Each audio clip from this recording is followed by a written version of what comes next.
All right, good morning, everybody. Welcome. I'm sorry I wasn't with you last week. I was at a CCS, all administrators mandatory meeting. Then we have that in the beginning of every school year, and so that's where I was. But I know Ms. Gunter and Ms. Marshall did a great job because I watched the video. But today what we're going to talk about is anxiety.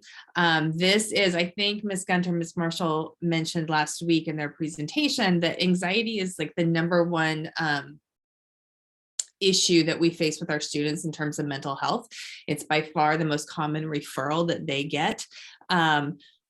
I personally have dealt with anxiety in that I have two kids that have anxiety. And it's something that has been, as a parent, actually kind of difficult for me to understand because I'm overall not a very anxious person.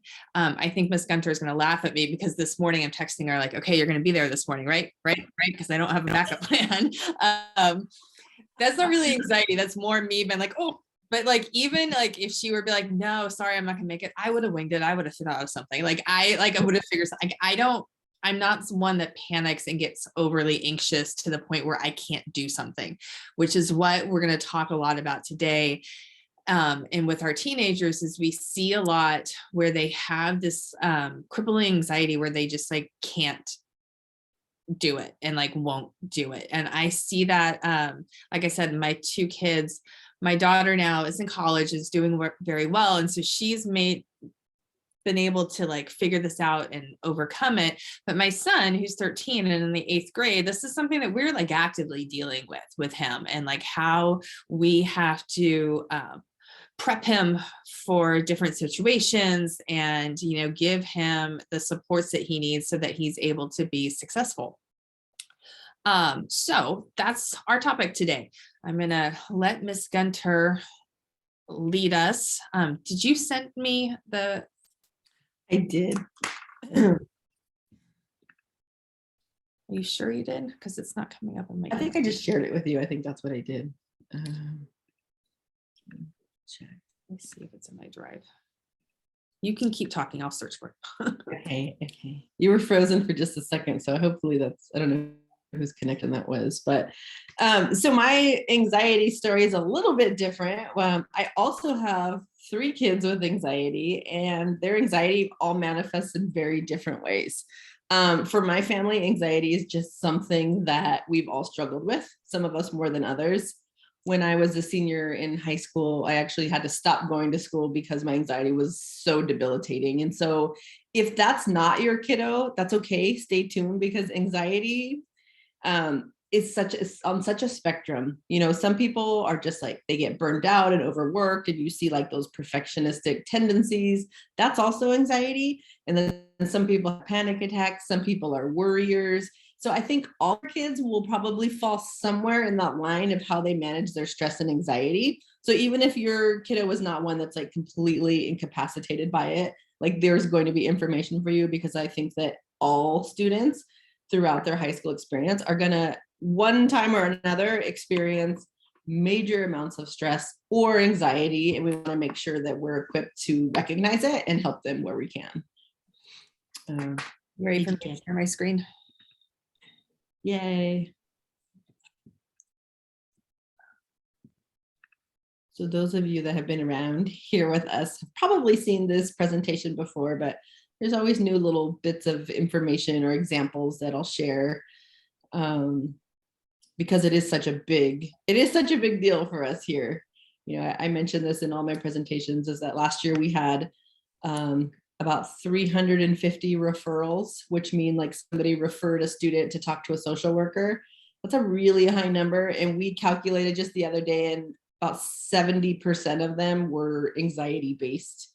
So burnout, stress, panic. And so it's just really good to be able to identify like what's normal worry versus what's some sort of diagnosable anxiety. And so I'm going to start off with a mental health check-in. And this is just something, and we're going to talk a lot about modeling how we handle our stress. Like, how do you model stress for your kids? We'll talk about that. And so the first thing I want you to do is I just want you to like pause for a moment And I want you to think about yourself. We spend a lot of time thinking about our children, right? How many times do we stop and make sure that we're okay? And the first question is, how am I feeling just in general today? Where are you on a scale from 1 to 10? I always think of like a 1 as being like a poor mood and a 10 being like everything's excellent. So today, where are you from 1 to 10? And then I also want you just to kind of feel where you are physically. If you're anything like me, you'll carry stress somewhere in your body. We call it somaticizing. We somaticize stress. I carry it in my shoulders. I notice that when I'm stressed, my shoulders tend to be closer to my ears. My jaw gets tight and I get butterflies in my stomach. That's how I know my own body in regards to stress. So for you, if you were to do a scan of your body, is there anywhere where you feel that stress? The second question, and this again, this is something I'll go over with kids in session. I'll even like when I'm talking to staff members, we'll go through it. What has been worrying you lately? Sometimes I'll lay in bed and I'll be like, okay, I just feel kind of off. I feel a little bit anxious. What am I worrying about? And I'll go through this whole list in my head of what it could possibly be. And for me, when I hit the one that's the most anxiety provoking, I feel it in my stomach right away. So for you, is there anything in particular that's been worrying you? Maybe we can't fix it right now, but just acknowledging it to know where it's coming from is something really a good practice to do. The third one is, am I providing my body with its basic needs? When I say basic needs, I mean sleep, I mean food, I mean fresh air, sun, all those basic needs, water. Are you taking care of yourself? The fourth question is, what am I doing to bring myself joy? And this question kind of bums me out a lot of times when I talk to students, because I've had students say things like, when I get older and I have a job, I'll have time for joy. And I'm like, I think right now we need to find a way to make sure that you're finding some joy. So for all of you, what are you doing right now to bring yourself joy? Maybe it's spending time with your family. Maybe it's doing some sort of hobby. Maybe you're like, oh my gosh, joy, what's that? I haven't felt that in a minute. So what is it for you? And then lastly, always want to make sure we have people on our side. You know, who's in your corner? Who's on your side? Who are your support people? And these are questions that I ask myself every day. They're questions that you can ask your kids. Maybe you can make it a daily practice of like, let's go through these things to just check in where we are. And sometimes it sounds kind of cheesy to do this list and run through it, but I think students appreciate it because it really allows them to just pause and check in with themselves. And I think it's a healthy practice for all of us. Next slide. So talking about modeling stress, Ginny, I'm going to call on you. Okay. How do you model your stress management? What do you do? What do your kids see when they see stressed out mom? What do my kids see? Stressed out mom. Like, do you acknowledge it? Do you minimize it? What are your strategies? If I'm like really feeling it, I will say like, oh, I'm really stressed right now. I'm really overwhelmed. I think that I don't know. This isn't interesting, you know, because I always talk about modeling for your kids. I know with my daughter, I've had these conversations because, you know, she's older and she and I have talked about it. I don't know how much I've done that with my son, which makes me think that I need to. But I get up every morning and I work out, and like doing my cardio workout is really how I manage my stress. They aren't awake. My daughter doesn't live at home anymore, but my son is asleep when I do this. So I don't know how much he really associates that with me managing my stress, or like mom just like wants to like exercise, you know, and that's just something she does. I don't know if he gets the connection, which is making me think like, oh, that's something I need to probably talk more about. Yeah. Yeah. Anybody else want to share? Like, how do you model your stress management? What does it look like when you're stressed at home? If I were to ask my kids, what does it look like when mom's stressed at home? I would be worried what they would say. That she's in a bad mood, that she locks herself in her room. Like, I don't know what they would say. I would hope that they would say, oh, I see her like taking time to herself, or, you know, something like that. But I kind of, if I'm being honest, it might be mom's in a bad mood.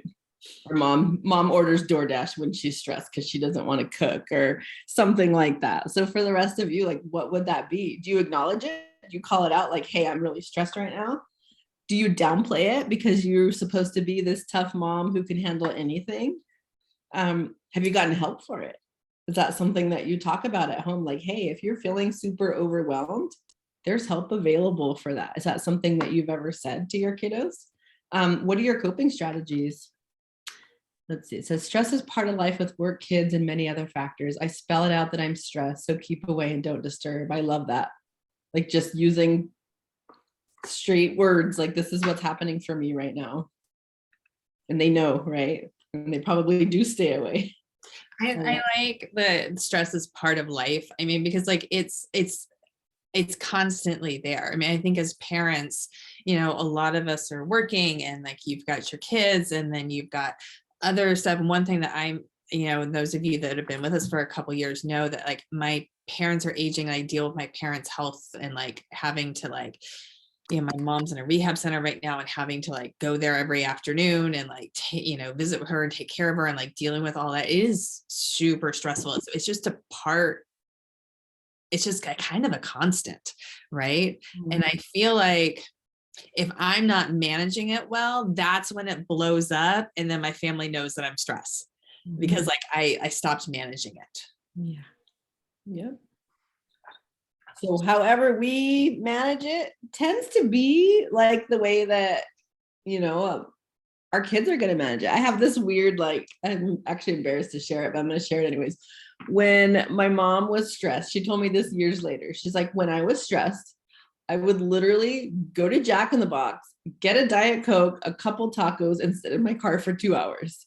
And I didn't know this. And when she told me the story, like I thought, I'm like, oh my God, like 2 nights ago, I literally went to Jack in the Box. I had the huge Diet Coke. I was sitting in my car listening to music, like stalling going home. And I'm like, oh my gosh, like, yeah, that's how, that was like one of our unhealthy strategies that we were using. And I must have seen it.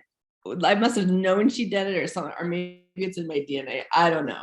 But I'm really trying to, you know, just name it for my kids. Like, I'm not okay right now. I'm feeling really stressed. And a couple of ways you can help me right now would be to do the dishes. And just being completely honest about it, because it's okay to not be okay. And we have to show our kids that. So this is how they learn. Next slide.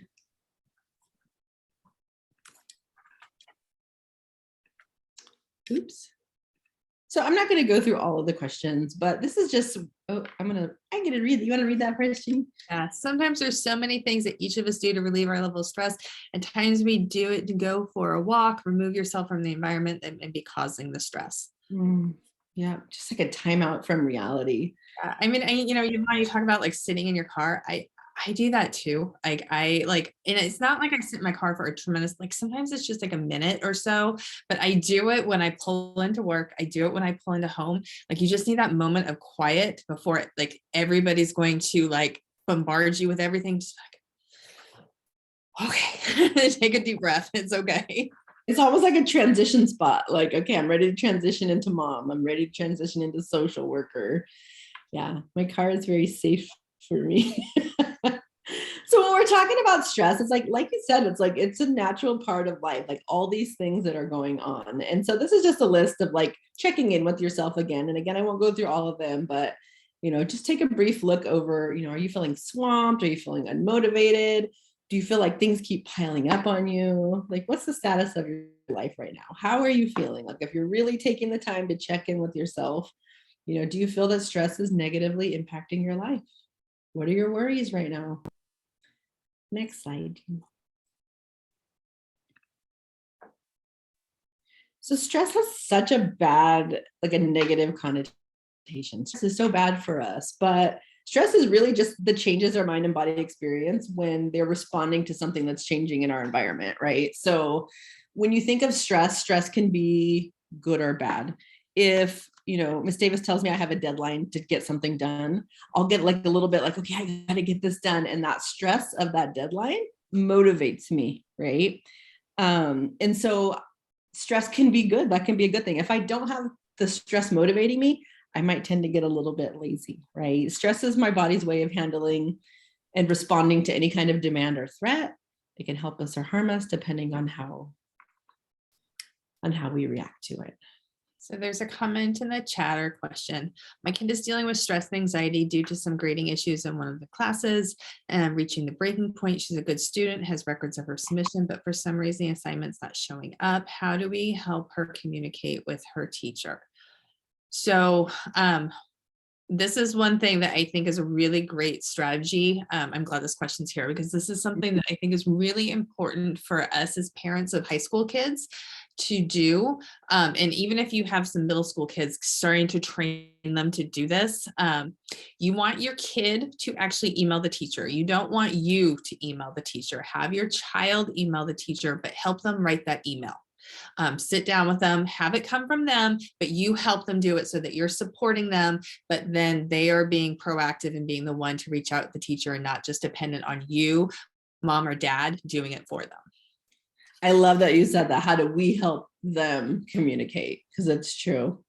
You'll always hear us talk about like snowplow parenting and how we get things out of the way for our kids so they have this clear path, but then they turn 18 and they're like, help me, mom, with everything. And so we want to make sure that we're giving them the skills to find solutions. And sometimes we do have to step in, and that's okay.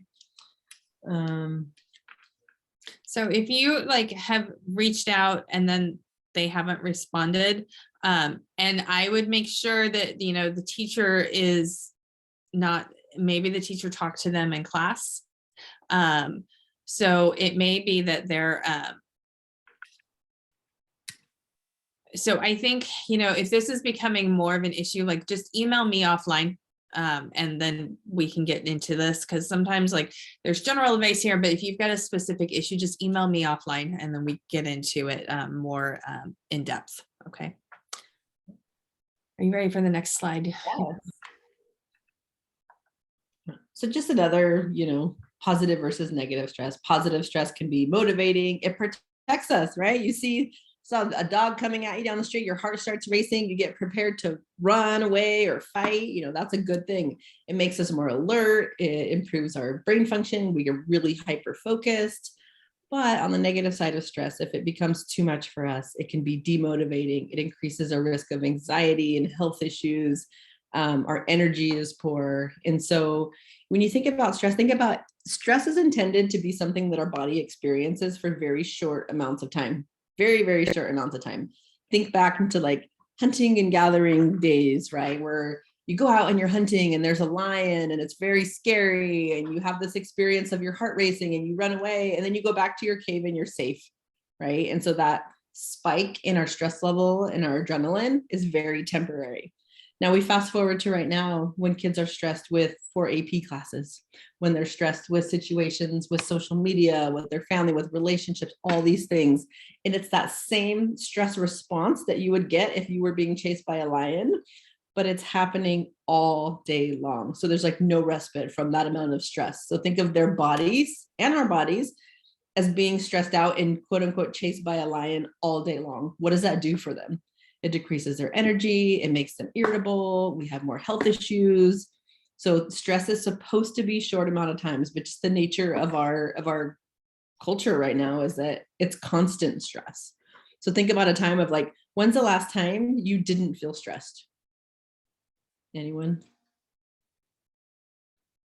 I feel like there's always something. Once in a while on the weekends, I'll feel like a little bit chill, but I always have something on my mind of like, okay, I've got to get this done. I've got to get that done. And I can feel my breath quicken and my heart race a little bit of like, I got all these things to do. I don't know when for everybody else, it's when was the last time you actually felt really, really, truly relaxed? For me, it's Friday, no homework. Yes. I have 3 kids, so Friday, it's a good day for me. I can do anything. I don't have to worry about getting up early Saturday and Sunday, get them ready. I have 3 kids. Love And it. I did a home study for a year for my 2 kids. I have the one now I have is a 9th grader and I have a 5th grader. But when they were 8th grader and 4th grader, and I have a 3-year-old running around the house. So that makes me stressed for you. So right now I'm home quietly with the 2 cats. So one time I can't turn on my video. I said, do you know, Popcorn, how to turn on the video? I had a meeting last week with Jerrywood, and Miss Choi said, Mona Lisa, I can't see you. I said, oh, I'm embarrassed as how to turn on the video. And I looked at my cat, do you know? It did for a year with my daughter. And so Friday is a good day for me. I love it. Fridays are excellent. A lot of people will say like Sundays are very stressful because you know that the week is going to come up and all these things are going to happen. So a lot of times you'll hear kids say on Sunday night, like, I'm not really feeling good, or Monday early morning, they're like, oh, I got a tummy ache. You know, it's that stress coming back after that nice restful weekend. Yeah, I gotta agree. I think that my best part of the week is a Friday afternoon. I get home and I sit in the chair in my bedroom. I take my shoes off and I like sit back and I'm like, whew. And you're right, because there's no homework we have to deal with. There's no and my husband and I have agreed that just this year on Fridays, he will pick up a Costco pizza on the way home. So I don't have to cook dinner and we don't have to get up early in the morning. It is the best feeling. I love Fridays. And the last time Jay was stress-free was in utero. I can totally understand. So in mom's womb was the last time Jay was relaxed. That's not a good sign. We're going to need to talk offline about your stress management. Next slide, Judy. Okay, this is just a little bit more on that of like, what is good stress versus bad stress, and where on this spectrum of colors should we be, and where do I normally see kids? In that yellow area, that's what we call our optimum stress level. That's where there's some things that are putting pressure on us to be motivated and work really hard, but not to the point that we're exhausted, burned out, panicking, right? If you look at this green side all the way on the left, that's like not enough stress. You're just laid back, you're underloaded, and you're not really like stimulated or motivated to do a lot. So it's like that can be like, for me, a time when I'm just like not productive and lazy is when I'm in that green. The yellow is where we want to be. That's where we do our best work. But if you notice, it's just a fine line between yellow and orange. When I see students, when they come to me, I'm already getting them in the red. So they're already at the breakdown point. I'm finding them in the bathroom crying. I'm, seeing this like completely burned out student, right? And my worry is always like, man, I wish I could find them when they're just crossing over that line, or I wish they knew where they were on this, because once a kid is into the red, it's tough to bring them back. And so we want to make sure that our kids are in their optimum stress level, that they're being productive, but they're not completely burned out. But as you know, the nature of school it's stressful. Things pile up. Any of you have kids who like to procrastinate? I don't really know too many kids that don't procrastinate. So if you have one, I'd love to hear about it. But normally, like on a day-to-day function, I'm seeing kiddos in the probably orange. Most high school students fall into the getting close to the orange, but the ones that I come in contact with are already burning out. They're already overloaded. And so I think it's really important to model our stress management, because that's how we can tell where we are. If I don't check in with myself every day and say, how am I feeling? Am I taking care of all my needs? What's worrying me? I can quickly go from yellow to red and not even know that it happened. So it's really important. Jay, you're killing me. Jay's kid puts the pro in procrastinate. Oh, and it's so stressful, right? It's so stressful to watch your kid do that. But it's like, no matter what we tell them, they're going to do it anyways, right? It's like my mom always said, she's like, I guess everybody has to learn on their own and you're never going to learn my lessons. But it does. And then before you know it, they're in the red. Dealing with our own kids can be a challenge. I can't even imagine how hard educators have dealing with hundreds of kids year after year. How we as parents can help the teachers. I'm happy to volunteer. Love this. That's why I'm not a teacher. That's it. It's tough. It's because we want kids to thrive. Like my goal in being here is that kids thrive. They have a positive experience, but I guess everyone has to experience the consequences of procrastinating. I guess this is when I'll put in a pitch for the parent booster clubs. Best way you can help is to join the parent booster club, and like they organize and help us out a lot. So fantastic. I'm just going to kind of brush through this one too. It's acute stress versus chronic, and it goes back to that stress is supposed to be for a short amount of time, but when we move into High school, it's chronic, it's every day, it's continuous emotional pressure, it's not taking good care of ourselves. And that's when we go into that red and we're burning out. We're having panic attacks, kids are not okay. Sometimes kids will just freeze. We talk about our stress responses, we all respond differently. You may have heard like the term like fight or flight. There's actually two more to that. So sometimes when students are super stressed out, they get that adrenaline response and their instinct is to fight. Some kids, their instinct is to run away. One that I see all the time is students freeze. So it's actually fight, flight, freeze, and fawn. And a lot of people haven't heard fawn. And fawn basically means you don't want to deal with any confrontation. So you just go with the flow, no matter how stressed you are, you just continue to say yes. That would be fun. So a lot of our kids will respond to stress in different ways, but what I see is freezing a lot. Kids will be super stressed in a class and then all of a sudden they'll just stop turning stuff in. Kids who've done really well historically will all of a sudden get to this point where they just are frozen. Next slide, Jen. I think there might be some, this is kind of an older slide. But this was very real worry for last year. Coming back to school was such a hard transition from being home and then coming to school. And I'm still seeing some like residual effects of that whole year of being home. But it was definitely a long-term chronic experience of stress that we all dealt with. We all dealt with it in different ways. We all had different struggles physically and emotionally because of it. And so it's something that I'm still seeing that kind of residual impact. But I feel like, you know, it's gotten a little bit better just having that consistent return to campus. Or not everybody's excited to be here. So you can pass through this engine. Sorry, keep going. What happened? Okay, sorry, back one. 15. So some of us are more inclined to be anxious than others. For some of us, it's just in our DNA. When I found out when I was 17 years old that I had panic attacks, I finally got diagnosed with panic disorder. I had several family members tell me, oh, that's what that is. My grandpa used to, apparently, he would be in church and he would just like walk out because he couldn't breathe.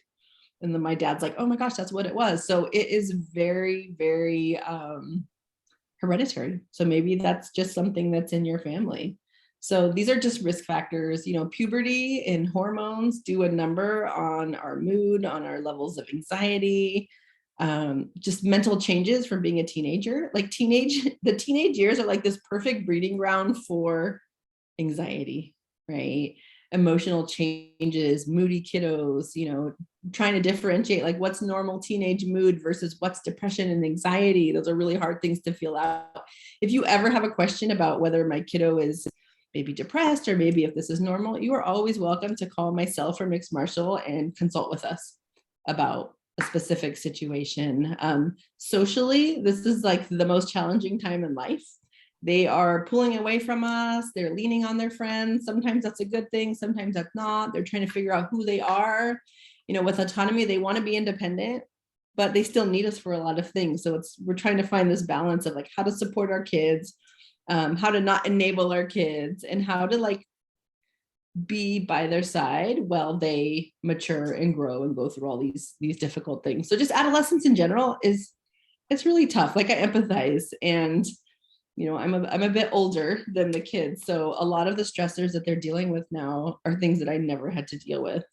You know, having videos of me posted online or all the social media stuff, like it just wasn't something that I experienced. So I do truly have a lot of empathy for our students of the things that they experience. And I don't know what it's like. So I always tell them that because, you know, as parents, it's like, oh, when I was young, it's like, well, it is a different time. So I try to remember that. Next slide, Jenny. Stressors. I don't know what you see, Jenny, from your office. Our offices are obviously different, right? Miss Davis probably sees a lot of things that are like academic focus. I'm kind of this on the other side of town over here. I get a lot of like emotional stuff, but from your lens, what would you say you see as being the biggest stressors? Oh, that's interesting. Definitely academic stress, I think, but with academic stress and like any type of stress, I think the underlying is like this like idea of I have to do everything perfectly or I'm not going to get into college. Like it's going to affect my future. And I think that this one thing, it's something that as a high school and how we like focusing, because there is this big like push to prepare our students for like we like to call it, we're preparing them for college and career. And that's what we're supposed to be doing in high school. I mean, it's like the goal of the districts, the mission of the district that, East Side, we're preparing our students for college and career so that when they go out in the world, they know what they want to do and they're ready for it. Which I think is a really important goal. Like that is as a high school, that's absolutely what we should be doing.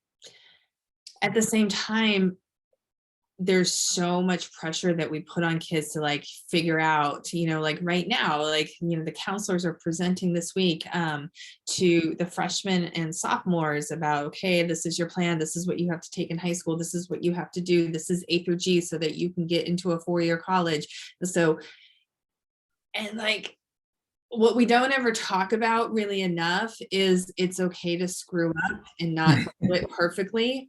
And like, this is how you get over it if you don't do it perfectly the first time. So what I see a lot is this idea of, or like this worry that like, oh, I screwed this up and it's all over. Like, what do I do now? Like, it's all over. Like that all or nothing thinking. Yeah, exactly. Yeah. And parents, throw in the chat, what do you think is the biggest stressors for your kids in particular? I'll be honest, parents have a bad reputation and I'm always on the defense because yes, there are parents that really push their kids to excel in school no matter what the cost. But generally speaking, what I see is just coming from with like competition with peers, wanting to do everything perfectly, not wanting to disappoint the family. Like a lot of it is internal and it's coming, from the kiddo. But as parents, we have a bad reputation here of like, oh, parents make your kids do all these hard classes. And again, sometimes that's true, but generally speaking, I see a lot of just peer pressure and pressure from themselves. And it's not just school, right? It's conflict with friends. That I see a lot of, friendships are important in high school. And when things go south, it really impacts their ability to function, so I see some of the stressors are friend related, family related, just that competition, just that competitive spirit, because like trying to get into a school, when you hear things like, oh yeah, my friend had a 4.3 and didn't get into any school, it ended up at community college. Those are worries that students have all the time, and every assignment counts. And so that added stress of just like wanting to succeed and wanting to get into college, it's intense. It's not something I ever dealt with. I just filled out an application to go to San Jose State and I did, and it was fine. And now that's not the case. There's just so much more pressure and less spots available. Over scheduling, it's so tough for me to schedule appointments with my clients because they're so busy. They're in clubs at lunch, they're doing things at break, they've got so much homework, they got all these things. There's no time for downtime. So when we go back into that chronic stress, it's like, if you don't have time built into your schedule to just be and to just rest, and you're overscheduled, that's definitely going to add to your stress.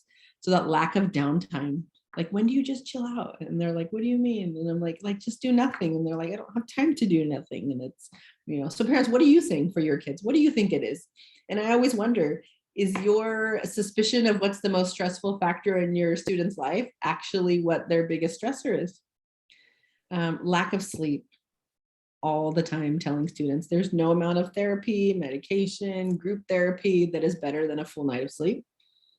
Kids aren't sleeping, it exacerbates everything, whether it's depression, anxiety, mood stuff. If you're not sleeping, definitely adds to your stress. Social media, self-image. It's so important you have lack of sleep on here twice. Oh yeah, I was probably did this at 3 a.m, maybe. Lack of sleep. Social media. I can't even imagine being a teenager and scrolling through images of people who are seemingly perfect and then trying to get ready for school in the morning. Like, how stressful is that?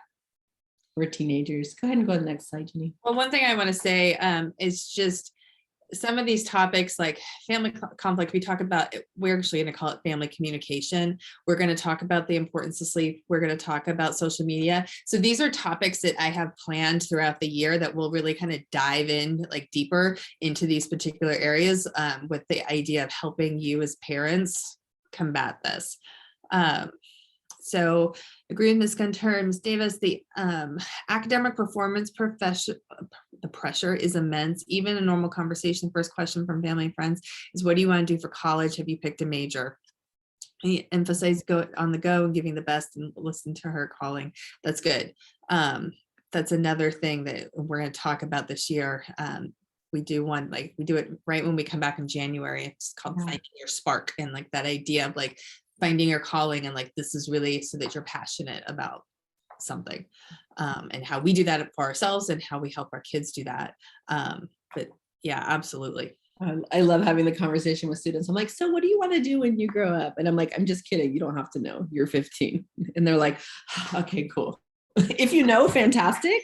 But that pressure of just like, you know, when I like do presentations for classrooms and we talk about, you know, a lot of times I'll talk to seniors and I'll say like, you don't have to know right now. It's okay if you don't. I just see like shoulders come down, breath like a little bit more normal, because it's that feeling of like, oh my gosh, I'm going to be 18 and I have to have my entire life figured out. And that's not the case. And so that is definitely a stressor.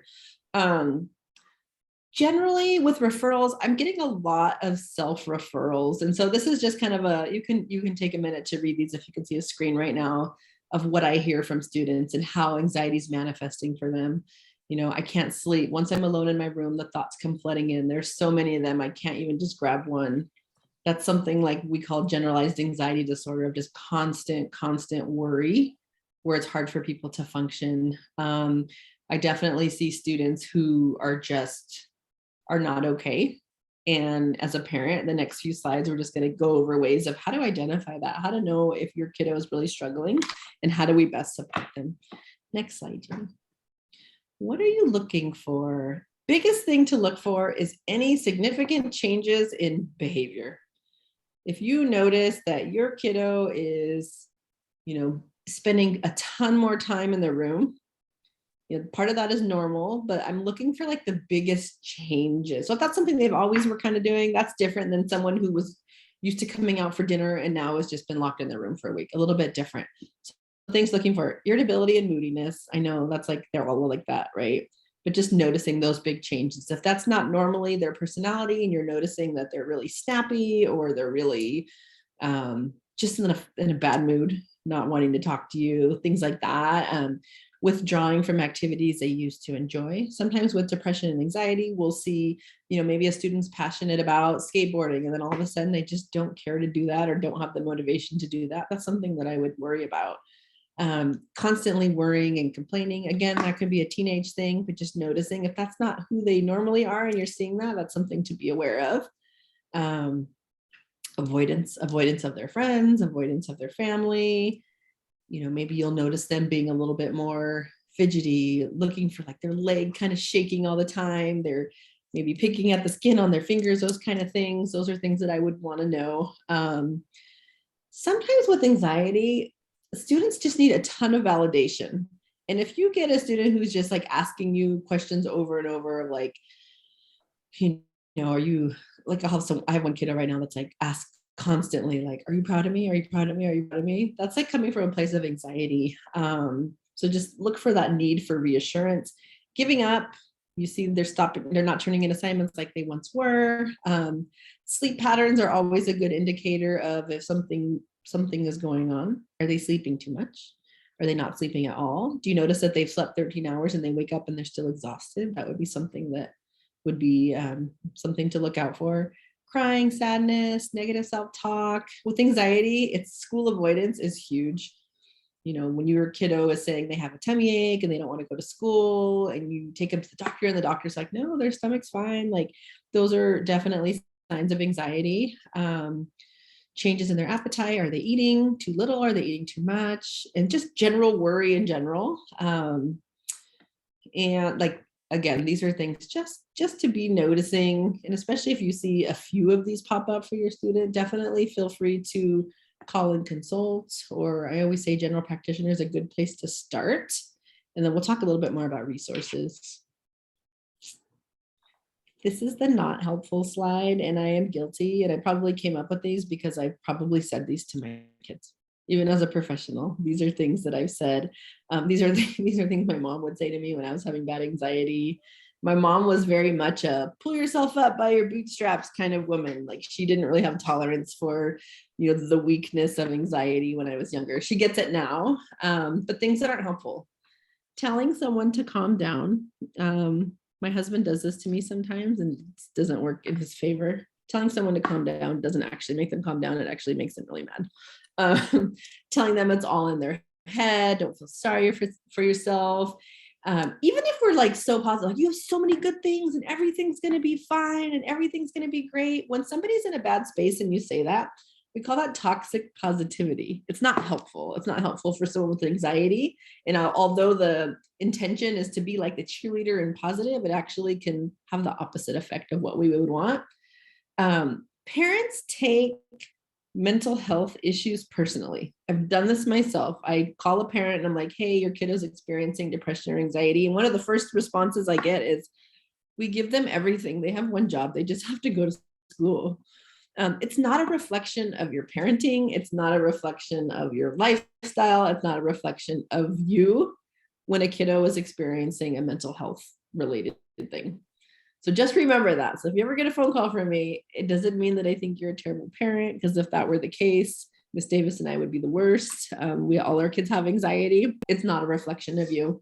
It's just a normal part of adolescence, and there's definitely help for it. This is another kind of toxic thing, is like, people have it way worse than you do. I have so many students that will reach out to me and they'll start their email off with, I'm not sure if this is really bad enough because I know there's people that have it worse than me, but I'd like to talk to somebody. But I understand if I'm last in line because my problems aren't significant. So just making sure that they know that whatever their struggle is, it's big for them. And so we've got to make sure that we validate that. What could you possibly have to worry about?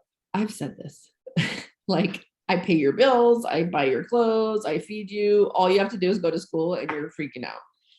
I've definitely done that. This is, again, not helpful. On the other end, coddling our kids and taking away everything stressful is not helpful. They will not be equipped to handle difficult things. This was like completely played out for me with my 19-year-old who was severely anxious, and I ordered for him at restaurants until he was 18 years old. It was not helpful. A lot of times with anxiety, we have to push them through it so that they build the skills and the tolerance. Kids are really resilient, and sometimes we have to force them to do that. That's why I say, don't send the email as the parent, have the kids send the email.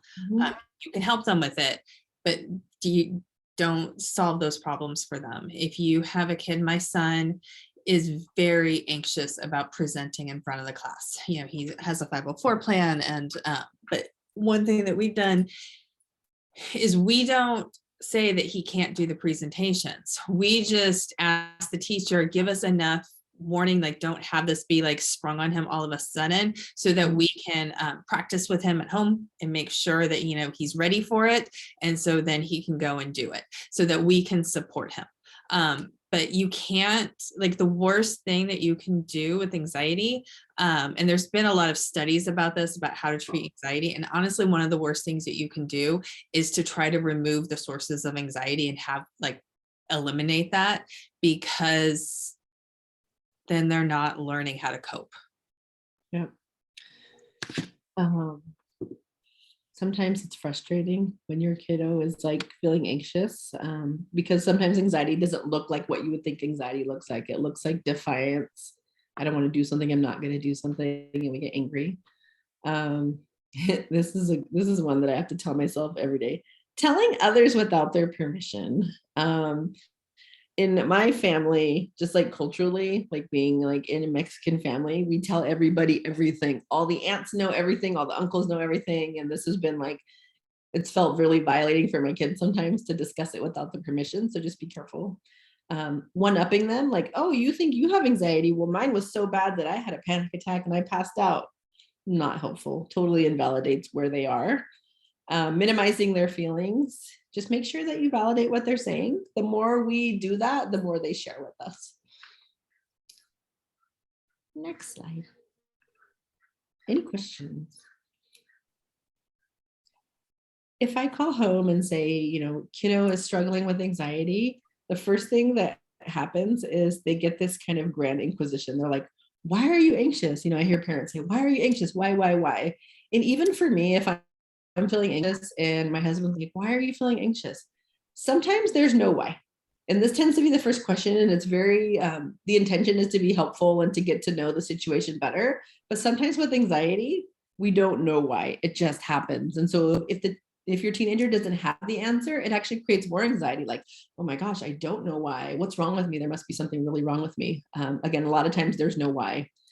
It makes teenagers feel like they're disappointing us. They don't want to be a burden. A lot of times when I ask about like calling home to talk to a parent, teenagers will say, my mom's already stressed enough. My dad's already stressed enough. Like, I don't want to bother them. Again, if we ask why, they just feel like there's something really, really wrong with them. So my communication strategy that we'll talk about in family communication is I give my kids options. This is something that I try to do because my instinct is to tell them how to fix everything and give them advice, unsolicited advice, which, as you know, as a parent, goes in one ear and out the other. So when my kiddo comes to me, I'm always grateful that they trust me enough to come to me, but I ask them, do you want me to listen to you or do you want me to give you advice? Or if they seem really fired up and angry about something that happened, I'll say, or I can just sit here and be mad with you. I can do that too. And a lot of times they'll tell me just to listen. And then it'll kind of evolve into like, okay, what would you do, mom? But I have to give them the space to do that because our instinct, we're fixers. We don't want our kids to hurt. So we want to take care of the problem. But if they're not asking for our advice, they're not listening anyways. So it's just a suggestion of, hey, this sounds like you've had a really wild day. Do you want me to listen or give you advice? Or is there somebody I need to be mad at with you?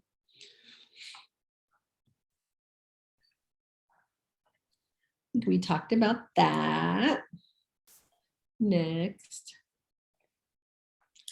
I don't think we have time to go through all of the mental health disorders. So we're just going to kind of, if there's something specific that you are noticing, panic attacks, you can go to the next slide, Jenny. There's panic attacks, there's generalized anxiety, all kinds of different things. If you want to talk about it, we can.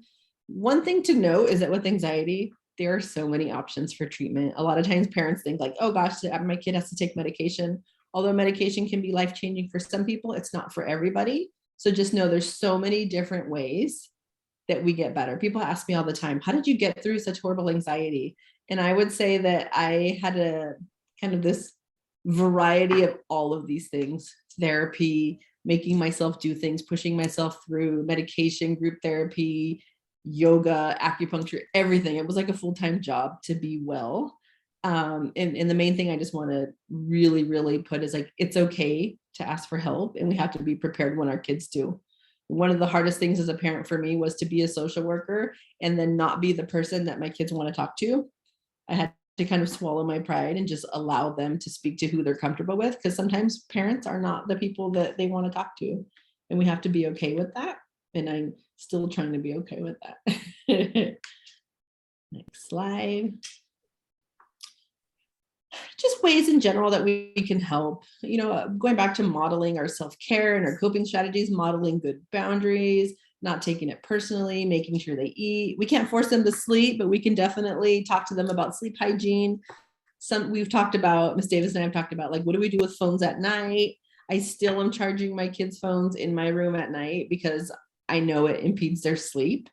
Praise their efforts, encourage them to do fun things, encourage them to have a high school experience more than just work, encourage them to spend time with friends, listen, don't demand perfection. Go ahead and take a minute and just check out this list. And these are all things that we can do. And the one for me still is don't take it personally if they don't want to talk to me about it. Trying. Ways to get in touch with us. These are emails. We're no longer splitting the alphabet, but the other social worker and I, feel free to reach out to both of us, either one of us will respond. And then we're not doing school loop anymore, are we? No, change your slide. Next slide. And then really quickly, I think, do we have a minute to play a video? It's like 2 minutes. Yeah. Okay. Listen, I know you're sick and all, but are you even trying to get better?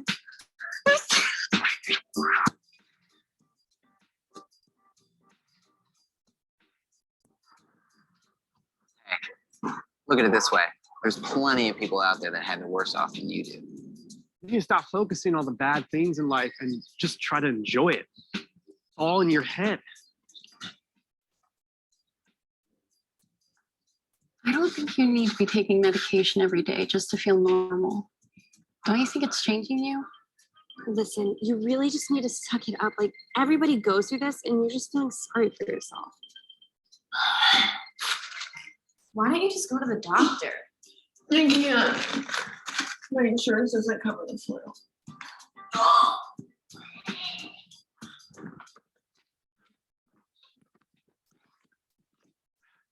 Steven. Man, that's broken.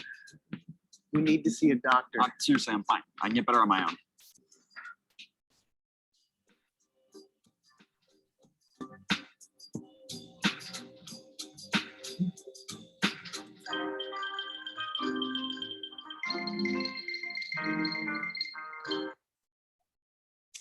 It's definitely more comfortable to talk about health than mental health, but just remembering that mental health is our health. And it's okay to not be okay. And, we're here to support you. We're here to support your families. If you need to have your child assessed, we're going to be running a lot of groups this year. You've probably heard us mention we have a wellness center. Wellness center is a space where when students are feeling overwhelmed, we encourage them to advocate for themselves and ask their teacher for a pass. They can spend 15 minutes in the wellness center doing something intentional to help decrease their anxiety and help them self-regulate. So it's not really, I don't want anybody to think of it as like, oh, they get out of class. Yes, they do get out of class, but when you're stressed out and you're in survival brain, you're not really learning or retaining information anyhow. So it's a time where we are encouraging students to practice how to make themselves feel better, right? They go in, we have them do some sort of activity. We don't let them be on their phones. We don't let them do homework in there. They get their 15 minutes. We send them back to class. It's for all students. And we're finding that, we don't see students returning all the time because they are learning skills that will help them be okay in class. Our goal is always to have them in the classroom, but we do acknowledge that life happens and sometimes they need a timeout or they need someone to be by their side to help them regulate their emotions. So if you have any questions, worries, feel free to send me an email. But I think that's what I got today, Jenny. Great, thank you.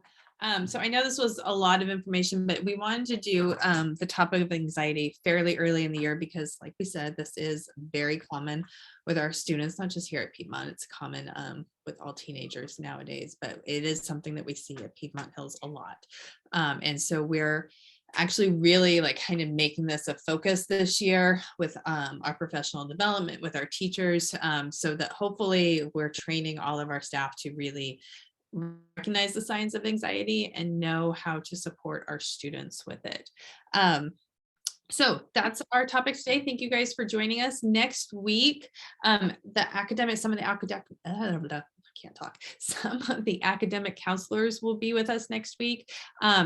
They presented to the 9th and 10th graders this week in class, and then there's a parent night next Tuesday on the 6th. The Tuesday is the 6th. Yes, it is. We'll send out the information about that, but that's for 9th and 10th grade parents. And so when they do a parent night, they always come to the Zoom with the principal the next morning, because sometimes you watch the presentation and then it's over and then you think of questions that oh, I wish I had asked that. So we always have them come the next morning. So next week's topic is really going to be focused on the 9th and 10th grades. Every grade level parent is invited, but we're really going to be focused on the 9th and 10th grades next week. Okay. All right, everybody, have a great week. I hope that you're coming to back to school night tomorrow. starts at 6. So Miss Davis, I have a question. I have 2 younger kids. Can I bring them to back to school night? Yeah. I have a freshman, so I'm not aware. Can I take my 2 younger kids or I can't? you can bring them along with you. We don't have babysitting, but they can tag along. That's fine. Thank you. Yeah, no problem. All right. Thank you guys. Have a wonderful rest of your day. Okay. Bye. Thank you.